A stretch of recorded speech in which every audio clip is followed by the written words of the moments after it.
जय माता दी दोस्तों, शिव शक्ति यूट्यूब चैनल में आप लोगों का बहुत बहुत स्वागत है। मैं उम्मीद करती हूँ आप लोग अच्छे होंगे, खुशहाल होंगे और सभी के घर में माता रानी की मेहर होगी। तो दोस्तों, आज हम बात करने वाले हैं कि जब भगवान की कोई शक्ति आपके शरीर में प्रवेश करती है तो आपके साथ कौन से कार्य होना शुरू हो जाते हैं। जैसा कि आप लोग जानते हैं, जब भी हम किसी इष्ट देव की पूजा अर्चना करते हैं, उसके टाइम हम सभी चाहते हैं, जब हम अपनी पूजा अर्चना कर रहे हैं, कि हम पे हमारे इष्ट देव की कृपा हो। मगर जब हम पर हमारी इष्ट देव की कृपा हो जाती है, हमारी माता रानी की कृपा हो जाती है, या हर किसी के अपने इष्ट देव होते हैं, जैसे कोई भगवान भोलेनाथ को मानता है, कोई भगवान बालाजी को मानता है, तो हर किसी के अपने अपने अलग अलग इष्ट होते हैं और उनके अपने अपने गण दूत और माता काली की योगनियाँ, ये सब चीज़ हर हर किसी को मिलती है। मगर जब हमें शक्तियाँ मिलती हैं तो हमारे अंदर कौन से कार्य हैं जो अपने आप होने शुरू हो जाते हैं, तो उन्हीं के बारे में आप लोगों को बताने जा रही हूँ। सबसे पहली बात कि ऐसा नहीं कि हर किसी के साथ ये सब कार्य होंगे। ये कार्य सिर्फ कुछ गिने चुने व्यक्तियों के साथ होते हैं, जिन्हें माता रानी या भगवान भोलेनाथ अपना सेवक या अपना सेवा का अवसर प्रदान करते हैं। उन लोगों के साथ ये सारी चीज़ें होती हैं जिनको वो अपनी कृपा प्रदान करते हैं। तो कौन कौन से ऐसे कार्य हैं जो होना शुरू हो जाते हैं, तो मैं उन्हीं कार्यों के बारे में आज आप लोगों को बताने जा रही हूँ। सबसे पहले, अगर आप लोग मेरे चैनल पर नए हो तो प्लीज़ मेरे चैनल को लाइक शेयर सब्सक्राइब करना ना भूलें। बेल आइकन को ज़रूर प्रेस करें, जिससे कि मैं कोई भी नई वीडियो डालूँ तो उसका नोटिफिकेशन आप लोगों को सबसे पहले मिल सके। अगर आप लोगों को कोई जानकारी चाहिए तो आप लोग मुझे कमेंट कर सकते हैं। मैं कोशिश करूंगी आपके क्वेश्चनों का आंसर देने की। तो दोस्तों, वीडियो शुरू करने से पहले वीडियो पूरी देखिए, बीच में स्किप ना करें। कहीं ऐसा ना हो कि कोई इंपॉर्टेंट पॉइंट आपसे रह जाए और फिर आप मेरे से बोलोगे कि आपने हमें वो इम्पोर्टेंट पॉइंट बताया नहीं।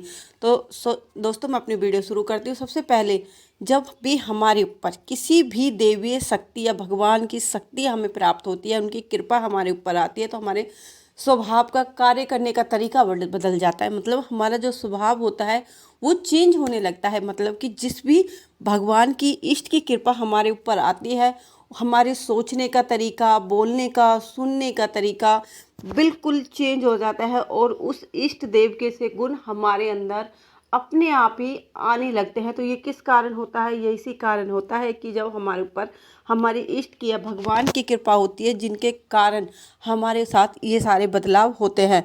अहिंसा गुण आ जाता है। अहिंसा गुण मतलब दया, प्रेम, दूसरों के प्रति सद्भाव, दूसरों की इज्जत करना, रिस्पेक्ट करना, ये सारे भाव अगर हमारे अंदर ना भी हो फिर भी अपने आप ये आने लगते हैं जब हम पे हमारे भगवान की कृपा होती है। हम दूसरों के दुखों में अपना दुख समझने लगते हैं। दूसरों को दुख को देखकर हमें उस पर दया आती है कि हम इसकी किस तरह हेल्प कर सकें, क्या ऐसा करें कि जिससे कि हम इसकी मदद कर सकें। हम हर तरीका सोचते हैं। हम जब किसी अंधे को देखते हैं तो हमको एक खुद हमें फील होता है, हमें स्वयं फील होता है कि हम इसकी हेल्प कर सकें। मगर हर बार हम किसी की हेल्प कर सके ऐसा होता नहीं। और हेल्प ज़रूरी नहीं है कि बहुत ज़्यादा पैसे हों जब भी कर सकते हैं। हम थोड़ी सी हेल्प से भी किसी की मदद कर सकते हैं। तो जो ये गुण है, ये हमारे अंदर देवी शक्ति या भगवान की कृपा होती है तो आने लगता है।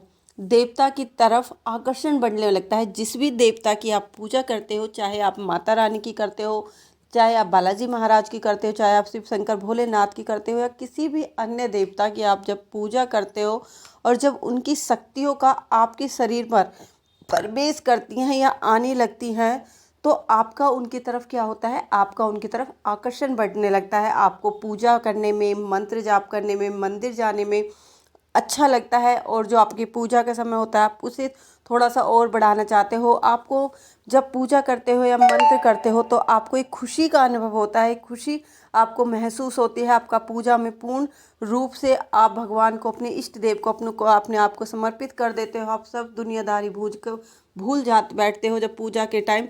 तो ये सब चीज़ें उन लोगों के साथ होती है जिन पर भगवान की शक्तियाँ आने लगती है। आप दान करना शुरू कर देते हो। मतलब आत्मा तृप्ति मिलती है जब आप किसी को छोटा सा भी दान करते हो। अगर कोई भूखा आपके दरवाजे पे आया या कोई भिखारी आपके दरवाजे पे आया, मेरा मतलब ये नहीं कि आप बहुत बड़ा दान करोगे। बेशौक से आपके घर में 4 रोटियां हैं, अगर आप सोचते हो कोई भूखा आपके घर आया, आपने उसे 2 रोटी खिला दी, उसका पेट भर गया, तो आप ये स्वयं ये सोचते हो कि मेरा पेट भर गया, मैं तृप्त हो गया। तो ये सारे गुण आप लोगों के अंदर स्वयं आने लगते हो। जानवरों के प्रति भाव, मतलब जानवरों के प्रति भी आपके प्रति दया भाव आ जाते हैं। जैसे आपको कुत्ते को रोटी खिलाना, बंदरों को चने गेरना, या आपके घर में कोई बिल्ली आई, बिल्ली के लिए आपने दूध रख दिया, ये सारी चिड़ियों के लिए दाना ले जाना, ये सारी चीज़ें आपके अंदर चेंजेस होने लगते हैं। जो प्राकृतिक प्राकृतिक प्राणी हैं उनकी तरफ भी आपका आकर्षण जो है वो बढ़ने लगता है, उनकी भी आप मदद करना शुरू कर देते हो। जैसे आपने सुबह सुबह चिड़ियों को पानी रख दिया, चींटियों के लिए आटा खिला दिया। तो ये जो छोटे छोटे काम हैं, वैसे ही ये काम अपने आप ही आपको सीधा भगवान के दर्शन कराते हैं। मगर जब भगवान की आप पर शक्ति, आप पर कृपा होती है, तो ये कार्य स्वयं होने सिद्ध हो जाते हैं। और कौन से चेंजेस है जो हमारे अंदर आते हैं? एकांत में चिंतन करने का मन, मतलब आपका जब हम पर भगवान शक्ति होती है तो हमें शोर शराबा बिल्कुल पसंद नहीं होता। जब हम मंत्र कर रहे हैं या हम कोई श्राद्धना करें तो हमें बिल्कुल एकांत चाहिए, शांति चाहिए, जहाँ सिर्फ हम और हमारे इष्ट देव हो, जिनसे हमारा सीधा संपर्क जुड़ सके। और बीच में हमें किसी भी तरह की शोर शराबा पसंद नहीं होता। और अगर कोई शोर शराबा हो भी रहा होता है तो वो हमें इरिटेट करता है, हमें गुस्सा दिलाता है। उस समय सिर्फ हम अपने आप को, अपने इष्ट देव को समर्पित करना चाहते हैं। एकांत में हम पूजा करने में, मंत्र जाप करने में हमारा मन लगता है, ध्यान बहुत अच्छे से हो जाती है। सूक्ष्म जगत के बारे में सोचना शुरू कर देते हैं, मतलब छोटी छोटी बातों के बारे में हम सोचना शुरू कर देते हैं कि मैं कौन हूँ, किस लिए इस जहाँ में आया हूँ, मैंने कौन सा शुभ कार्य किया है या मैंने कौन से बुरे कार्य किए हैं, मेरे साथ ऐसा क्यों हो रहा है, क्या मैंने कोई पिछले जन्म में कोई बुरे कार्य किए थे। ये सारी छोटी छोटी सी बातें हैं जो सूक्ष्म चीज़ें हैं, हम उनके बारे में भी देखना शुरू कर देते हैं कि भगवान ना जाने आगे हमारी लाइफ में क्या होगा, क्या वो मेरी जो एम्स है, जो मेरी खुशियां हैं वो मुझे मिलेंगी, मेरे सपने पूरे होंगे।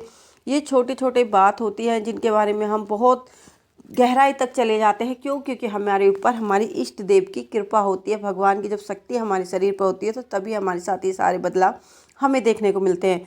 भगवान का कीर्तन भजन सुनना हमें बहुत अच्छा लगने लगता है। जब भी हम पर किसी भगवान की दूत या गण या माता की कोई भी हमें मिलती है तो हमें क्या होता है, योगिनियाँ हमें मिलती हैं तो हमें उस भगवान के और हमारा जो आकर्षण है वो और ज़्यादा होता रहता है। हम उसके कहीं पर कोई मंदिर या उनके कीर्तन भजन या कोई जागरण वगैरह हो रहा होता है तो हमारी उस तरफ खिंचाव बढ़ता है। हमें उन सब चीज़ों को सुनकर हमारे दिल को एक अजीब सा सुकून, एक अजीब सी शांति मिलती है। तो ये सब किस कारण होता है? ये सब इसी कारण होता है जब हम पर किसी भगवान की शक्ति प्राप्त होती है।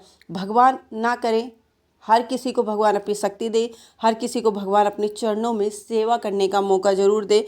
क्योंकि जो भी इस टाइम पूजा कर रहा है वो सच्चे दिल से पूजा करे, वो सिर्फ अपना कर्म करे, फल की इच्छा ना करे। एक ना एक दिन आपके इष्ट देव आपसे खुश होकर आप पर ज़रूर अपनी कृपा करेंगे। आज नहीं तो कल वो आपको अपनी चरणों के दास जरूर बनाएंगे। तो दोस्तों आज के लिए इतना ही, हम मिलते हैं अपनी अगली वीडियो में। उस टाइम तक के लिए हमारे चैनल के साथ ऐसे ही बने रहिए, हमारे चैनल को ऐसे ही प्यार देते रहिए। जय माता दी दोस्तों, जय माता दी।